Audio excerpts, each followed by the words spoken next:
ये सबसे बड़ी बातें पीएम मोदी की ओर से कही गई हैं कि हमें अपना दायित्व निभाना ही होगा। आतंकवाद के मसले पर जो दो टूक उनकी ओर से कहा गया है वो आपको दिखा रहे हैं। दुनिया में चरमपंथ का खतरा किस तरह से बढ़ता हुआ चला जा रहा है, इसका जिक्र करते हुए प्रधानमंत्री नरेंद्र मोदी नजर आए। जो बड़ी बातें पीएम की ओर से कही गई हैं वो हम आपको दिखा रहे हैं। आतंकवाद का राजनीतिक हथियार के तौर पर इस्तेमाल ना हो, इस बात को हम सभी को सुनिश्चित करना होगा। इसके आगे वो बोलते हैं कि आतंकवाद को टूल की तरह इस्तेमाल ना किया जाए। ये सुनिश्चित किए जाने का काम हमारा होगा कि जब दुनिया भर की निगाहें इस बात पर थी कि जो लोग निर्णय लेने की स्थिति में थे उन लोगों ने आकर क्या किया।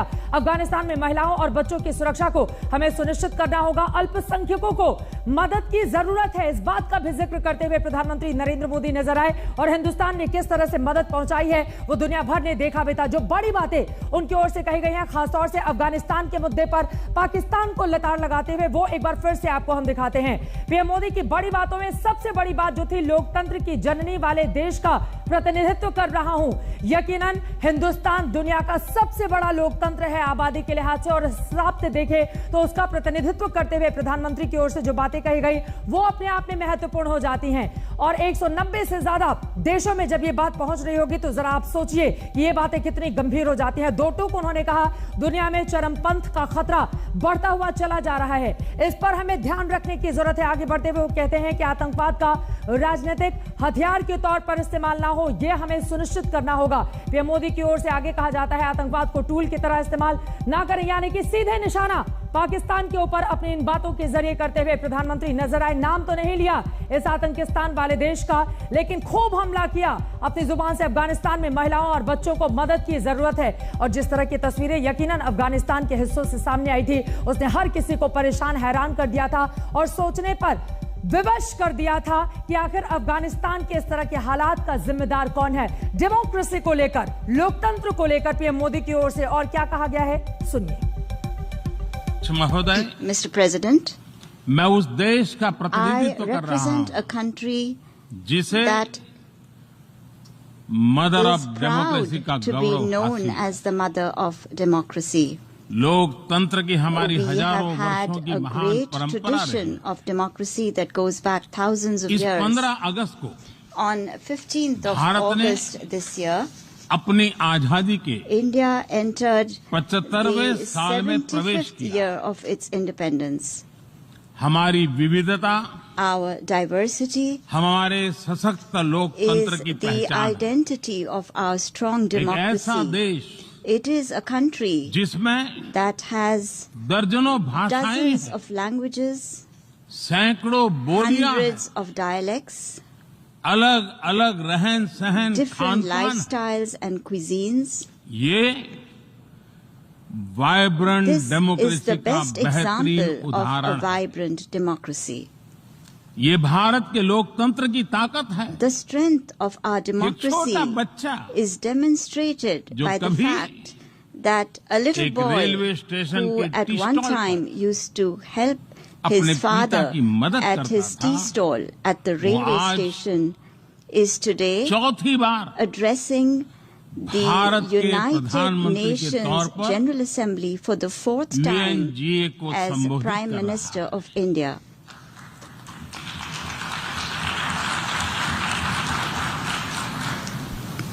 सबसे लंबे समय तक I will soon Gujarat have का spent 20 मुख्यमंत्री years serving और my फिर countrymen as पिछले head of 7 government. साल से First as the Bharat longest के serving प्रधानमंत्री Chief के Minister तौर पर of मुझे Gujarat and then Head of as Government Prime की Minister भूमिका में for the last 7 years. देशवासियों की सेवा करते हुए 20 साल हो रहे हैं, और And मैं अपने I अनुभव am से कह saying रहा this हूं, to you from my own Yes. experience.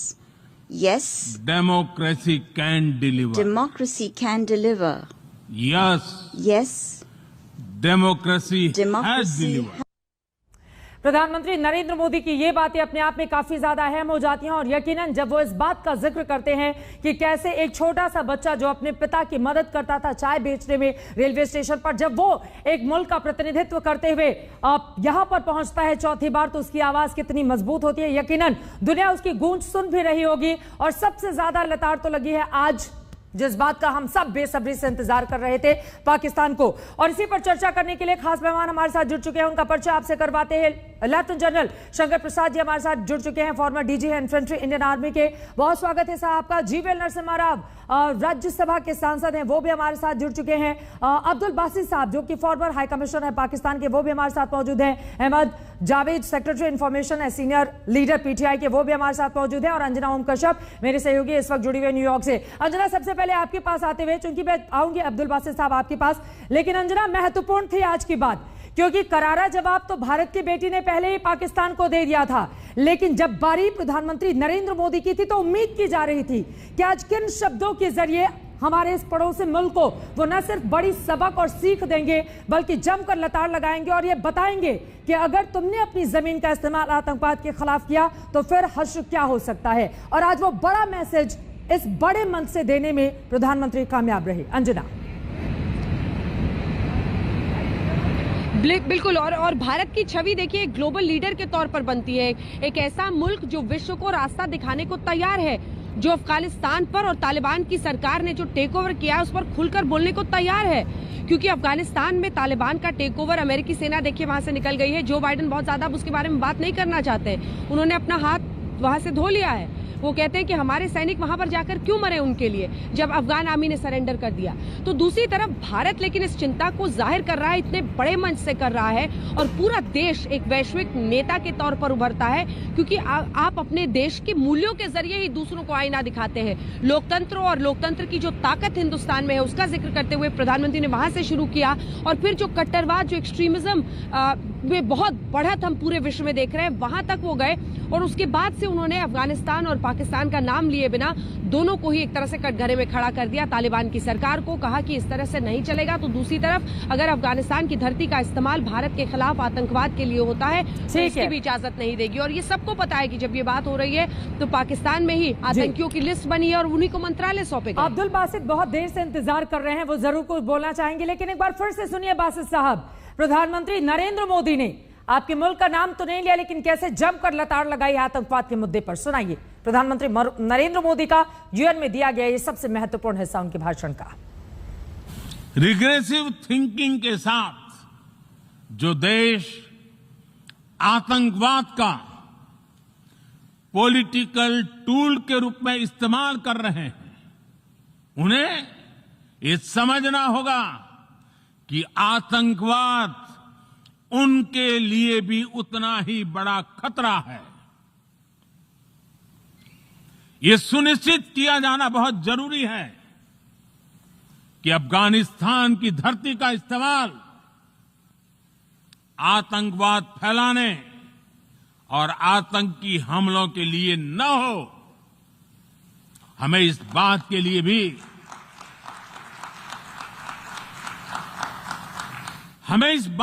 भी सतर्क रहना होगा कि वहां की नाजुक स्थितियों का कोई देश अपने स्वार्थ के लिए एक टूल की तरह इस्तेमाल करने की कोशिश न करें।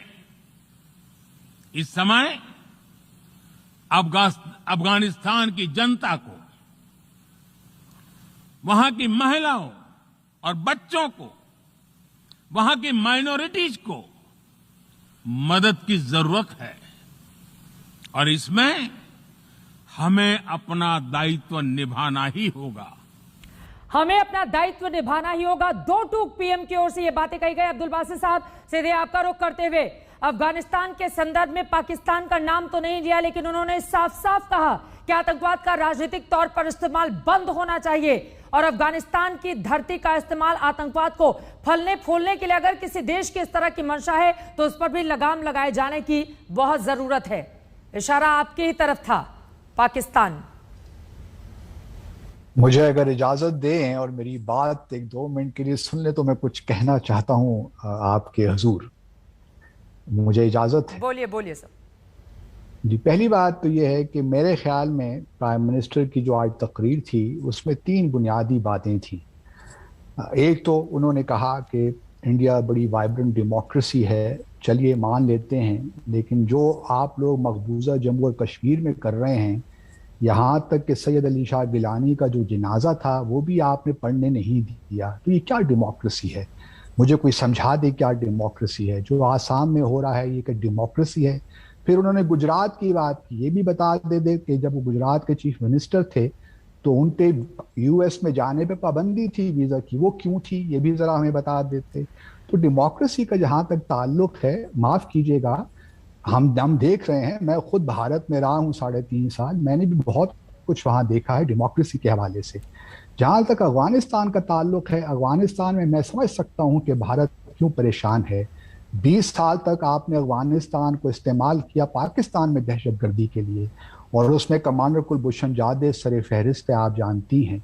तो जब भारत को अब वो स्पेस नहीं मिल रही तो भारत के लिए परेशानी ठीक है, समझ में आ गया अब्दुल बासित साहब आपकी बातें। आखिरी अब जब दिन में तारे आप लोगों को दिखने लगे तो इस तरह की बातें आप गिनाएंगे ही। गिना दीजिए आखिरी बातें भी, बोल लीजिए आखिरी पॉइंट। आखिरी पॉइंट जो उनके लिए जो अहम पॉइंट था वो यूनाइटेड नेशंस के रिफॉर्म के बारे में था। मैं सिर्फ इतना ही कहना चाहता हूं कि अगर वाकई भारत ये चाहता है कि उसको परमानेंट, उसको जो उसकी ग्लोबल एस्पिरेशंस हैं वो मिलें, यूएन रिफॉर्म हो, तो पहले उसको चाहिए कि जो अक़वाम मुत्तहिदा की करारदादें हैं जम्मू और कश्मीर पे, उस पे तो अमल कर ले, फिर देखा जाएगा क्या होता है। कश्मीर का सपना आप तोड़ लीजिए, आप ये सपना अब आपका कभी भी पूरा नहीं होने वाला है और इससे बाहर निकलने की जरूरत है अब्दुल बासित साहब, क्योंकि आतंकवाद के मुद्दे पर जो चरित्र और चेहरा पाकिस्तान का बार बार दुनिया के सामने आता है और सब उसको देख भी रहे हैं, उस पर आप लोग बात करने के लिए तैयार नहीं होते हैं। जीवीएल नरसिम्हा जी, सीधे आपका रुख करते हुए, प्रधानमंत्री नरेंद्र मोदी ने जमकर लताड़ लगाई पाकिस्तान को, लेकिन समझ में नहीं आता कि पाकिस्तान आखिर सुधरने को तैयार क्यों नहीं होता है। चित्रा जी, आपको, दर्शकों को नमस्कार। आज माननीय प्रधानमंत्री जी के यूएन जनरल असेंबली में भाषण सुनकर विश्व क्यों नरेंद्र मोदी जी को विश्व सबसे अव्वल नंबर के विश्व नेता क्यों मानती है, उसका परिचय आज मोदी जी ने दिया है। क्योंकि बड़े बड़े सर्वेज हुए हैं, हाल में भी एक सर्वे हुआ था, मॉर्निंग कंसल्ट के द्वारा लगातार सर्वे होते हैं, उसमें प्रधानमंत्री सबसे पॉपुलर एक प्रधानमंत्री और हेड ऑफ गवर्नमेंट के रूप में लगातार वो साबित होते हैं। आज उन्होंने पूरे विश्व को क्यों विश्व के नेता नरेंद्र मोदी है उसका परिचय दिया है। अफगानिस्तान में जो परिस्थितियां हैं इस पर कोई देश के नेता बोल नहीं रहे हैं। वहां माइनॉरिटीज के साथ क्या जुल्म किया जा रहा है, वहां बच्चों के साथ, महिलाओं के साथ, वहां किस प्रकार की, उन्होंने हाल में एससीओ में भी कहा था किस प्रकार वहां सरकार रिप्रेजेंटेटिव नहीं है। बिल्कुल, आज उन्होंने कहा अफगानिस्तान की धरती को आतंकवाद के जो यूज करने की, इस्तेमाल करने की जो देश सोच रहा है उस पर पूरे विश्व को साथ मिलकर उसके खिलाफ लड़ना चाहिए। प्रधानमंत्री मोदी जी पूरे विश्व को एक तरह से एक आईना दिखा रहे हैं, मार्गदर्शन कर रहे हैं एक तरफ से देखा जाए, क्योंकि आज अफगानिस्तान में जो परिस्थितियां हैं और उन्होंने साफ तौर जो देश अपनी स्वार्थ के लिए, सीधी तरह उनका इशारा पाकिस्तान की तरफ है, जो देश अपनी स्वार्थ के लिए इस्तेमाल कर रही है उनको भी भविष्य में इसका शिकार बन सकती है। उन्होंने देखा है, देश विश्व ने देखा है किस प्रकार पेशावर में बच्चों की जो सैकड़ों बच्चों की जो कत्ल हुआ था पाकिस्तान में। तो इसलिए माननीय प्रधानमंत्री जी ने पूरे विश्व को चेताया है, आतंकवाद के खतरे को बताया है, डेमोक्रेसी कितनी जरूरी है। लोकतंत्र को हम बार बार कहते हैं वर्ल्ड्स ओल्डेस्ट डेमोक्रेसी अमेरिका। एक सेंटेंस जो माननीय प्रधानमंत्री जी ने कहा है ये गौर करने वाली बात है। India is the mother of democracy. बिल्कुल, मैं चाहता हूं हम सब इसको समझें। हम विश्व के लोकतंत्र के एक डेमोक्रेसी के हम मदरहुड है भारत के पास। तो केवल न्यू डेमोक्रेसी के रूप में ना देखा जाए, हम एक असली लोकतंत्र है। क्या पाकिस्तान भारत के साथ मुकाबला कर सकता है? हम आपसे आतंकवाद में मुकाबला नहीं कर सकते हैं, ना ही आपको हम आतंकवाद को पनपने देंगे। आतंकवाद का कुचला जाना बहुत जरूरी है। अब्दुल बासित साहब, दुनिया देख रही है, इस बात को मान भी रही है, आप जवाब दीजिएगा, लेकिन मैं सीधे शंकर प्रसाद जी आपका रुख करना चाहूंगी। आज यूएनजीए में जो भाषण प्रधानमंत्री नरेंद्र मोदी की ओर से दिया गया है उसको किस रूप में देख रहे हैं आप? जो बड़ी बातें चीन और पाकिस्तान के संदर्भ में उन्होंने कही हैं, उसके संकेत और संदेश क्या समझे जाएं? देखिए चित्रा जी, जो आज प्रधानमंत्री ने भाषण दिया है उससे मैं समझता हूं कि पूरा विश्व एक बहुत इम्प्रेस हुआ होगा। बिल्कुल, पहली बार अगर आप ध्यान से देखें इस पूरे एड्रेस को तो शुरू में उन्होंने डेमोक्रेसी की बात की है, शुरू में उन्होंने भारत में किस तरह से प्रॉस्पेरिटी हुई है, किस तरह से लोगों का उद्धार हुआ है, उस पर बड़े आराम से बड़े अच्छी तरह समझाए। लेकिन जब सिक्योरिटी की बात आई, जब टेररिज्म की बात आई, जब अफगानिस्तान की बात आई, जब इंडो पैसिफिक की बात आई, इन सब बातों को समय उनका तेवर बदल चुका था। उनके आपने चेंज ऑफ पर्सनालिटी में देखा, वो इतनी आराम से बोल रहे थे शुरू में, लेकिन जब इन मुद्दों पर आए तो उनका जो कहने का तरीका था उसमें बदलाव हो गया था। उसमें एक तरह से चुनौती दी जा रही थी कि सुन लीजिए। उन्होंने यूनाइटेड नेशंस को भी कह दिया कि अगर आप नहीं अपने आप को आगे सोचेंगे और अपना जो कार्य है उसको ढंग से नहीं करेंगे तो आपको भी परेशानी हो जाएगी। उन्होंने पाकिस्तान को क्लियर मैसेज दे दिया, उन्होंने सारी दुनिया को दे दिया मैसेज, चाहे आप उसको माने या न माने, पाकिस्तान का नाम लेना जरूरी है या नहीं है, और चाइना का नाम लेना जरूरी है कि नहीं है। लेकिन इंडो पैसिफिक में चाइना को मैसेज मिल गया कि we want to go by the law of the seas, बिल्कुल रिसोर्सेज को बराबर मिलना चाहिए जो कानून है वर्ल्ड का। और उसी प्रकार से पाकिस्तान के अंदर कह दिया कि आपका अंत आप खुद ही करेंगे, आप जो टेररिज्म वर्ल्ड के अंदर फैला रहे हैं वो आपको खुद ही खाटेगा, वो खुद ही आपको नष्ट करेगा। तारीख-ए-तालिबान वो कह चुका है। तो मैं समझता हूं कि इससे बड़ा स्टेट्समैन टाइप लेक्चर मैंने तो सुना नहीं आज तक। I think this is the best statesman like presentation that the Prime Minister has made today in the United Nations. Ahmad Javed इसको साहब, मैं समझता हूं कि बहुत साल आप तक लोगों की धड़कनें किस तरह से बढ़ी हुई है इस बात को समझा जा सकता है। और यकीनन जो बातें देखिए, जब भी आतंकवाद का जिक्र होगा ना तो सिर्फ आतंकवाद शब्द से ही पाकिस्तान दिमाग में आ जाता है। इसलिए अब आपके मुल्क का नाम लेने की जरूरत ही नहीं है।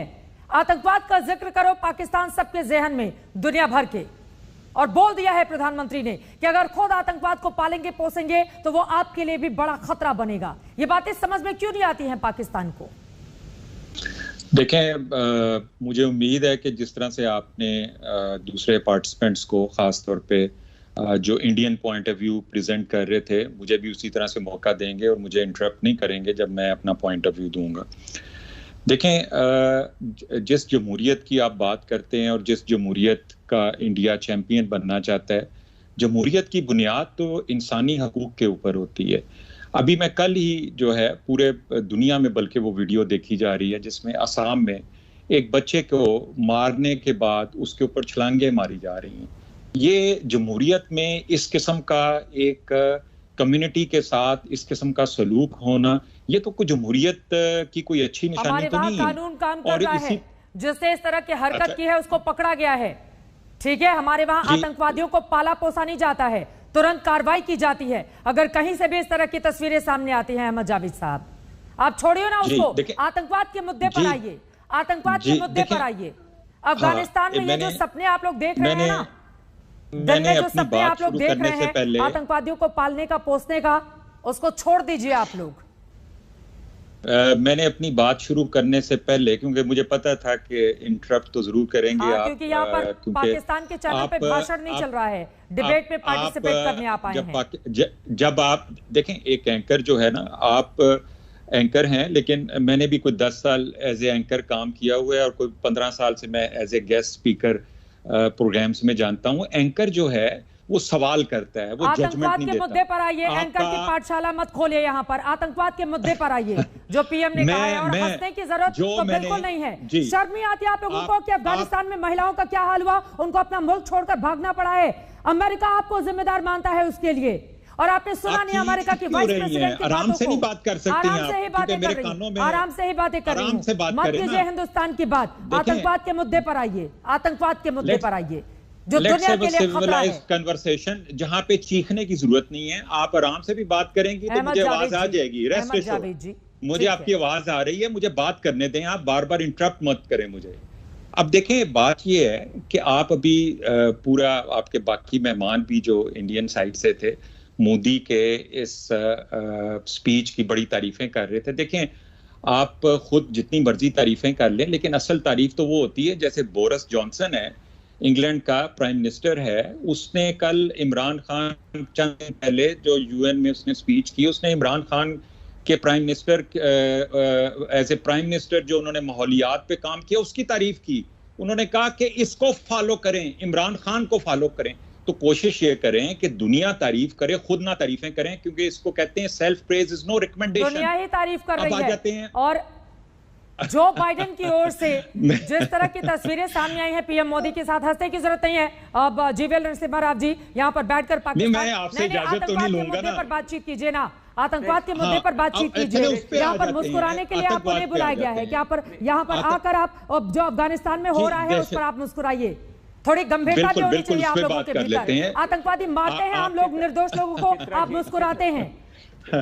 खूनी खेल वहां पर हो रहा है, आप मुस्कुरा रहे हैं। आज एक आदमी को सूली पर टांग दिया गया चौराहे पर अफगानिस्तान पर, आप मुस्कुरा रहे हैं। यही तो आपका चरित्र है जीवीएल नरसिम्हा जी। ठीक है, हो गई आपकी बात, हो गई। बिल्कुल चीखूंगी, बिल्कुल चीखूंगी। अफगानिस्तान में जिस तरह के हालात पैदा हुए, आप जिम्मेदार उसके लिए, बिल्कुल चीखूंगी। जीवीएल नरसिम्हा राव। चित्रा जी, आज नहीं चित्रा जी, हम पाकिस्तान जनरली अब देखें, पाकिस्तान के जिक्र प्रधानमंत्री जी ने पिछले स्पीचेस में नहीं किया है, जहां तक मुझे ध्यान है।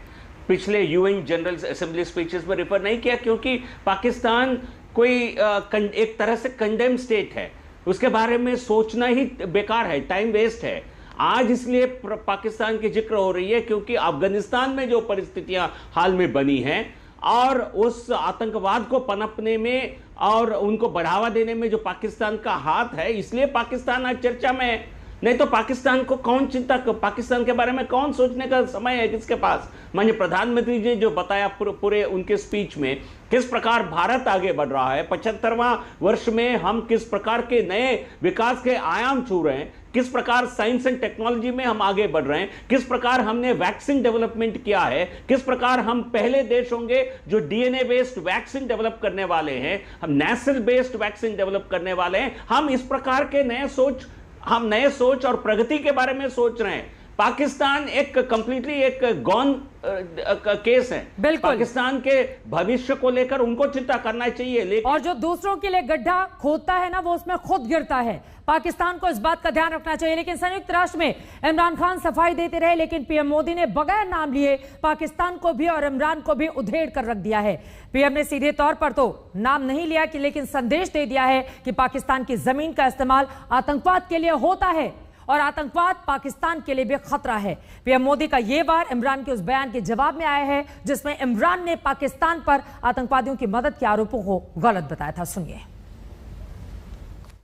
रिग्रेसिव थिंकिंग के साथ जो देश आतंकवाद का पॉलिटिकल टूल के रूप में इस्तेमाल कर रहे हैं, उन्हें ये समझना होगा कि आतंकवाद उनके लिए भी उतना ही बड़ा खतरा है।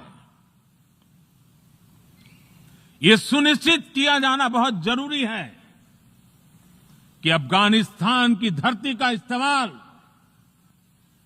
आतंकवाद फैलाने और आतंकी हमलों के लिए न हो। हमें इस बात के लिए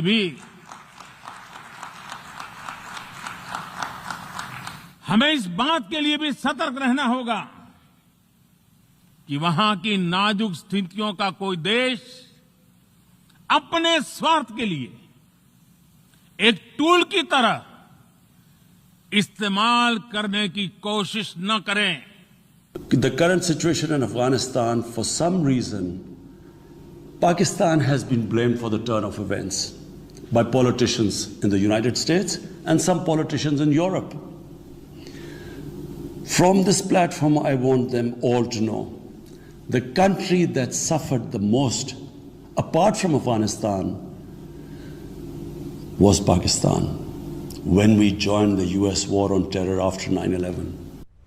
जिस मंच से पाकिस्तान के पीएम इमरान खान ने अफगानिस्तान में तालिबानी हुकूमत की वकालत की, उसी मंच से पीएम मोदी ने बता दिया कि तालिबान जैसा शासन चला रहा है उसे अफगानिस्तान की महिलाओं और बच्चों की सुरक्षा को लेकर बड़ा खतरा पैदा हो गया है। इस समय अफगानिस्तान की जनता को, वहां की महिलाओं और बच्चों को, वहां की माइनॉरिटीज को मदद की जरूरत है और इसमें हमें अपना दायित्व निभाना ही होगा। What have the Taliban promised? They will respect human rights. They will have an inclusive government. They will not allow this soil to be used by terrorists. And they have given amnesty.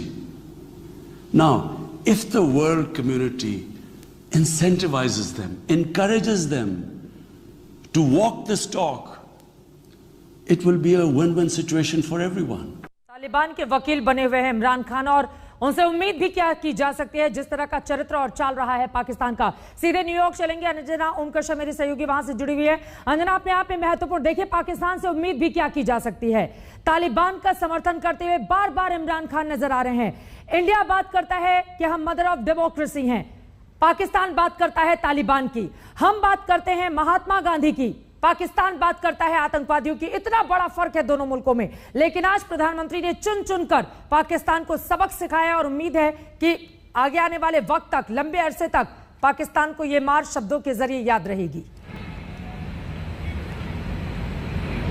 बिल्कुल, और देखिए Imran victim Khan बन चुके हैं, victim card खेलने की उनकी आदत हो गई है। इससे पहले इस्लामोफोबिया पर रोते थे, इस बार उन्होंने देखिए किस तरह से पत्तों को पलटा है। कह रहे हैं कि अफगानिस्तान के लिए हमें जिम्मेदार माना जाता है। तालिबान की सरकार बनने पर, साहब आप ही ने कहा था ना कि गुलामी की बेड़ियों से आजादी मिल गई है, उसी तालिबान की सरकार बनने पर आप तालियां ठोक रहे थे।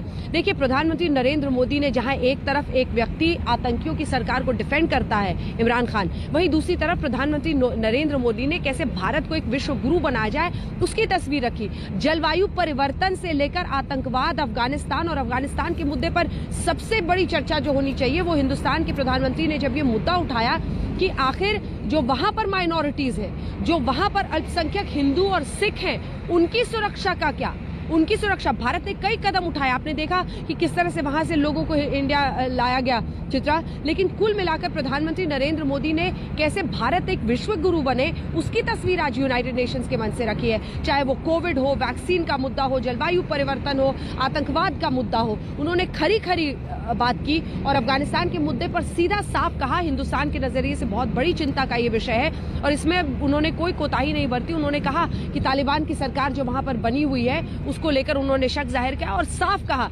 कि अगर अफगानिस्तान, उस वक्त अगर आप उनके बॉडी लैंग्वेज को भी देखें तो प्रधानमंत्री बोल रहे हैं कि किस तरह से अफगानिस्तान की जमीन का भारत के खिलाफ आतंकवाद फैलाने के लिए, किसी भी दूसरे मुल्क के खिलाफ आतंकवाद फैलाने के लिए अगर इस्तेमाल किया जाता है तो हम इसकी इजाजत नहीं देंगे। सख्त साफ शब्दों में विश्व के सबसे बड़े पटल पर आप कह सकते हैं संयुक्त राष्ट्र महासभा के मंच से प्रधानमंत्री नरेंद्र मोदी ने आज पाकिस्तान को बिना नाम लिए कटघरे में खड़ा किया और अफगानिस्तान में तालिबान की सरकार पर कम से कम भारत के रुख को साफ कर दिया है कि हम जानते हैं और अभी भरोसा नहीं कर रहे हैं, टेस्टिंग टाइम चल रहा है, आतंकवाद के लिए उस धरती का इस्तेमाल नहीं होना चाहिए। बहुत शुक्रिया अंजना आपका इस पूरी जानकारी के लिए। न्यूयॉर्क से अंजना ओमकशा हमारे साथ जुड़े हुए थे और यकीनन जिस तरह की बातें आज पीएम की ओर से कही गई है एक बड़ा सबक है पाकिस्तान के लिए और इसी के साथ ही अफगानिस्तान के लिए भी कड़ा संदेश भी। आप सीधे शंकर प्रसाद जी, मैं आपका रुख करते हुए, चूंकि मुझे पता है पाकिस्तान के जो मेहमान हमारे साथ जुड़कर अट्ठाहस कर रहे थे जब आतंकवाद के मुद्दे पर हम चर्चा कर रहे थे, उनका चरित्र ही इस तरह का रहा है, लेकिन बहुत जरूरी है आतंकवाद पर लगाम लगाना, क्योंकि अफगानिस्तान, पाकिस्तान, इसको इग्नोर भी हम नहीं कर सकते क्योंकि ये हमारे पड़ोस में बैठे हुए मुल्क हैं। ऐसे में आज पीएम का ये जो संदेश है दुनिया के तमाम मुल्कों की ओर से सुना भी गया है और आज मौके की नजाकत को देखते हुए आतंकवाद पर चोट करना बेहद जरूरी भी हो जाता है। शंकर प्रसाद जी। जी बिल्कुल ठीक कहा आपने। इसमें जरा सा मैं एक और एंगल जोड़ना चाहता हूं। जो कल क्वाड की मीटिंग हुई है जिसमें यूनाइटेड स्टेट्स, ऑस्ट्रेलिया, जापान और इंडिया के हेड्स ऑफ स्टेट की बातचीत हुई है, उसका जॉइंट कम्युनिके आपने पढ़ लिया होगा सबने। और उस जॉइंट कम्युनिके के जो शब्द हैं, जो उसमें डिस्कशन हुआ है, जो आज कम्युनिके में निकले हैं, उन सब पर प्रधानमंत्री ने आज यूएन जनरल असेंबली में कह दिया। यानी कि इसका मतलब यह है कि जो वो कह रहे हैं उसमें अमेरिका, जापान, ऑस्ट्रेलिया और इंडिया की सहमति है। It is a statement given by him as a representative of the Quad. Quad का कम्युनिके ध्यान से पढ़िए जरा। उसमें टेररिज्म की बात हुई है, उसमें इंडो पैसिफिक की बात हुई है, उसमें वर्ल्ड में पेंडेमिक की बात हुई है, उसमें हर एक चीज वही बात हुई है जो प्रधानमंत्री ने कहा है, उसमें भी टेररिज्म की बात हुई है। तो मैं इस चीज को इस नजरिए से देखता हूं कि this is not only a presentation by the prime minister of India but is in short form, संक्षिप्त में क्वाड में जो डिस्कशन हुआ है, जिसका कम्युनिके ऑफिशियली निकल चुका है, उसके तरफ भी ये दिखाई दे रहा है कि those are the words which he is talking in on behalf of the whole Quad. तो मैं समझता हूं कि इस भाषण में जिस तरीके से इसको स्ट्रक्चर किया गया है, उससे टेररिज्म को तो चोट पहुंचनी चाहिए और पहुंची है, और सारा विश्व इसमें ध्यान से सुनेगा कि this is the wording of the quad leadership. बिल्कुल। और जिस तरह से चाइना को मैसेज किया है कि हम सी रूट्स को फेयर रखना चाहते हैं, that is also part of the communique of the Quad. तो मेरी एक यही कहना है सिर्फ चित्रा जी कि दिस लेक्चर और this presentation is all encompassing. उन्होंने भारत की तरफ से पूरा बयान कर दिया कि किस तरह से इकोनॉमिक डेवलपमेंट हो रही है, किस तरह से हर एक चीज में तरक्की हो रही है, किस किस्म से इतनी लार्जेस्ट डेमोक्रेसी वर्ल्ड में स्ट्रॉन्गेस्ट गवर्नमेंट बनी हुई है आज की तारीख में। उस सब की वजह से ये हो रहा है आज जी। तो आतंकवाद का तो अब कोई इसमें डाउट रहा ही नहीं किसी को कि Pakistan is the centre of gravity of terrorism. ये तो वाइस प्रेसिडेंट ने कल कह दिया अमेरिका के कि यस, पाकिस्तान से टेररिज्म निकल रहा है। तो मैं समझता हूं कि I am sorry to say ambassador Basnet can hardly be able to defend all of it, but I am sure he is a very season diplomat, वो जरूर डिफेंड कर पाएंगे। लेकिन मेरा तो ये मानना है कि I don't think anybody can question today's presentation. जो बातें आपकी ओर से कही गई हैं बासी साहब, उसका जवाब देंगे। जीवल, मैं फौरन आपके पास आ रही हूं, लेकिन उसके पहले कल इमरान खान का पूरा भाषण प्रोपेगेंडा पर था, जिसमें वो भारत को लेकर लगातार झूठ बोलते रहे। मानवाधिकार उल्लंघन का झूठ बोला, कश्मीर पर झूठ बोला, लेकिन प्रधानमंत्री नरेंद्र मोदी ने आज उनके हर झूठ का जवाब दिया है। पीएम मोदी ने संदेश दिया कि हिंदुस्तान लोकतंत्र की जननी है और पाकिस्तान क्या है, उनकी बातों के जरिए ही सबके सामने आ गया। सुनिए। महोदय, मिस्टर प्रेसिडेंट, मैं उस देश का प्रतिनिधित्व कर रहा हूं जिसे मदर ऑफ डेमोक्रेसी का गौरव हासिल है। लोकतंत्र की हमारी हजारों वर्षों की महान परंपरा रही। इस 15 अगस्त को भारत ने अपनी आजादी के इंडिया एंटर्ड 75वें साल में प्रवेश किया। हमारी विविधता, our diversity, हमारे सशक्त लोकतंत्र की पहचान, identity of our strong democracy. एक ऐसा देश, it is a country जिसमें that has दर्जनों भाषाएं, dozens of languages, सैकड़ों बोलियां, hundreds of dialects, अलग अलग रहन सहन, different lifestyles and cuisines. ये vibrant This democracy is the का best बेहतरीन example of a उदाहरण। vibrant democracy. ये भारत के लोकतंत्र की ताकत है। The strength of our democracy छोटा बच्चा is demonstrated जो by the कभी fact that a little एक boy रेलवे स्टेशन who के at T one stall time पर used to help अपने his father पिता की मदद at करता his था, tea stall at the railway आज station is today चौथी बार addressing the भारत के United प्रधानमंत्री के तौर Nations पर General Assembly for the fourth time UNGA को as संबोधित Prime कर रहा Minister of India.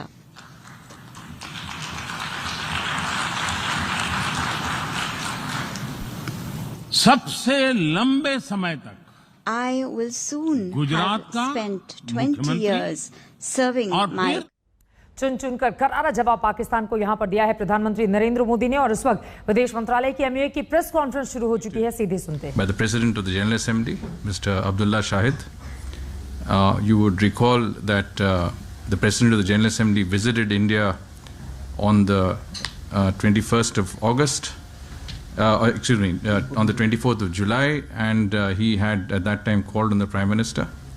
The Prime Minister, when he met the President of the General Assembly after he assumed office, he has just assumed office recently, congratulated him on his presidency of hope. The message of the Prime Minister was very well received, his congratulatory message, and I am told that there was very positive resonance on this concept of the presidency of hope.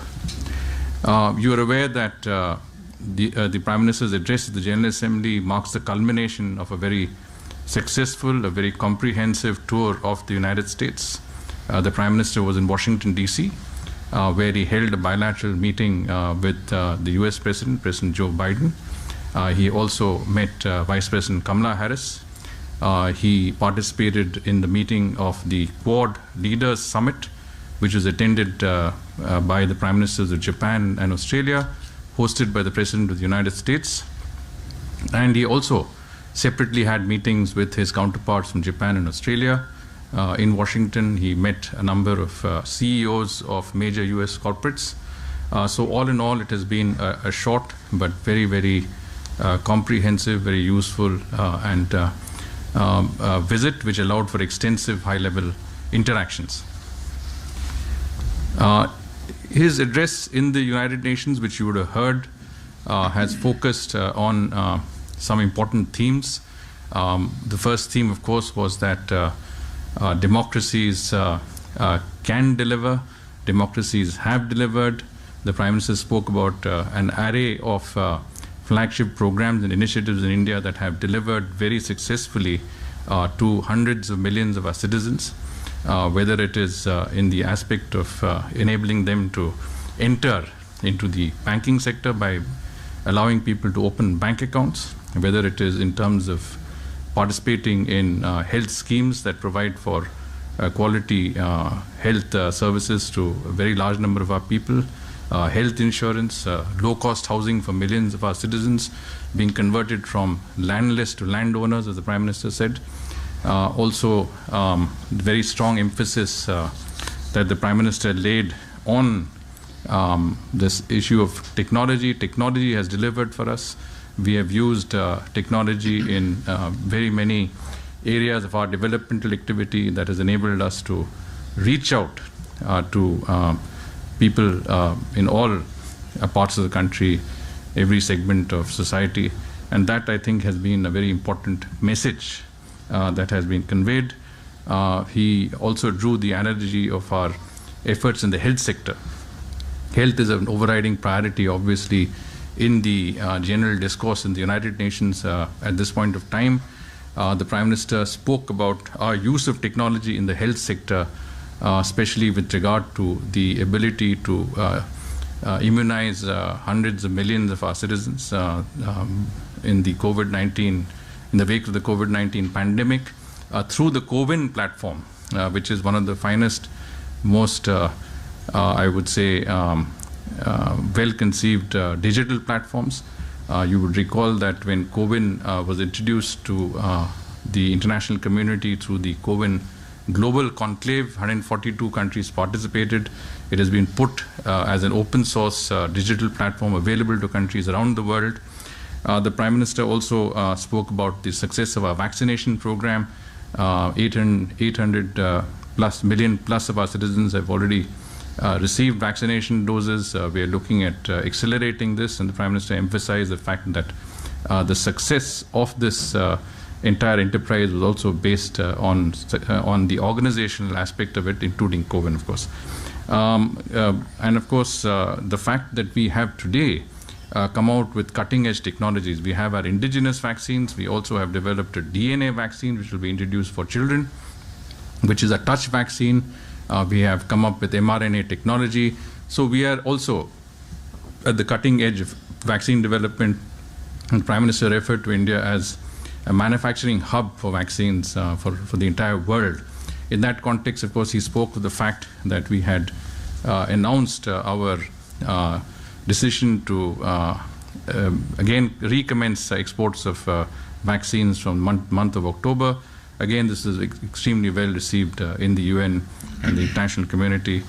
The Prime Minister spoke of global value chains in the context of Atmanirbhar Bharat, resilient supply chains that we are developing. Important emphasis was given on climate change, in which the Prime Minister pointed out that we ourselves had unilaterally gone in for a 450 gigawatt target by 2030. We were ahead in terms of meeting our expectations in the Paris Agreement, and that if we were to look at the gains that we would make in addressing the issue of climate change, it is because we have to answer the future generations. And the Prime Minister pointed out that it was important for us to ensure that we do the right thing now, so that our future generations don't question the fact that we hadn't done enough to make our planet both sustainable environmentally and something that is enduring. I think, again, when you talk about technology, the Prime Minister talked about science-based rational thinking applied to development. I think that is an important factor that science and technology have dictated how we can best provide our development gains to as many of our people as possible, as effectively and as cost effectively as possible also. And he also talked about, from that point of view, the development of incubators, a startup culture, the importance and promise of innovation among the youth of India, the development of satellites, 75 satellites to commemorate our 75th anniversary of independence. On international issues, you would have noticed the Prime Minister referred to the most pressing issue of today again, which is the topic of conversation of almost every head of state and government that has spoken at the United Nations, the situation in Afghanistan. He said that countries using terrorism as a tool should note that this is a double-edged sword. I think that's a very important point to make, that you cannot think of encouragement to terrorism, because that can come back to bite you. In the context of Afghanistan, the Prime Minister referred to the fact that the plight of women, children, minorities should not be forgotten, that these basic human rights of people of Afghanistan are important. They need the help of the international community, and it was incumbent on the international community to come forward to speak in one voice on some of these issues that are important to all of us. The Prime Minister did speak about the fact that we shouldn't abuse our natural resources. This is a legacy for the future. This is a trusteeship of nature that has been bestowed on us, that our culture does, Indian culture and ethos is one that is close to nature, that we live in harmony with nature, and that is something that's important in today's context of dealing with climate change, dealing with some of the environmental issues that we face globally. He also spoke about the UN Security Council, in particular our contribution to the issue of maritime security in the UN Security Council. As you know, we held the presidency of the Security Council, a very successful presidency. Our permanent representative has to take a great amount of that credit for a presidency that outlined and shaped thinking in many new areas, the highlight of which was the Prime Minister's chairing the open debate of the Security Council on the issue of maritime security. This is the first time an Indian Prime Minister has chaired a meeting of the UN Security Council. This is also the first time India has, or any country for that matter, has successfully steered a UN Security Council debate on the issue of maritime security and come up with the outcome document, which today is being referred to by many countries as being the guiding, I would say, principles on this issue. We also, of course, focused on the issue of technology and peacekeeping, the important issue of counterterrorism, and in that context, of course, when we talk about international issues that are important to the global community, the Prime Minister referred to the COVID-19 and its origins, the case of the ease of doing business. I think that's important when we talk about the need for greater investment and technology flows, the issue of good governance. He called upon the UN to provide global order, global law, and global values. I think if you look at the statement, one or two things become apparent. The first, of course, is that India, by its own developmental paradigm and the success of its developmental efforts, is really, in many senses, providing development to the entire world, because we represent 1/6 of humanity. Our development, our progress, our success is the world's success. The second, of course, is the intention to share with the international community our best practices, our experiences, and in that context, the Prime Minister referred to the global common good and the fact that India has always looked to seeing how we could both support and assist the larger global community in whatever we do. And in that context, of course, technology and other issues were important in terms of focus. And of course, when we talk about development, then we talk about several models of development. I did give you some examples in terms of. Harshvardhan Shringla विदेश सचिव को आप सुन रहे थे। प्रधानमंत्री मोदी की ओर से जो बातें कही गई हैं यूनाइटेड नेशन जनरल असेंबली में, उसी को विस्तार से यहां पर वो बताते हुए कि पीएम की दो टूक खासतौर से आतंकवाद के मुद्दे पर कितनी ज्यादा अहम हो जाती है और हिंदुस्तान किस तरीके से आगे बढ़ रहा है तमाम मुल्कों को एक साथ लेते हुए, क्योंकि हिंदुस्तान डेमोक्रेसी की जननी है, इसका भी जिक्र करते हुए हर्षवर्धन श्रृंगला नजर आए। एक छोटे से ब्रेक के बाद हम फौरन हाजिर होंगे। तमाम मेहमान हमारे साथ जुड़े हुए थे, आप सभी का बहुत शुक्रिया। जीवेल आपका भी, शंकर प्रसाद जी आपका भी, और साथ ही अब्दुल बासित साहब आपका भी आज तक से जुड़ने के लिए।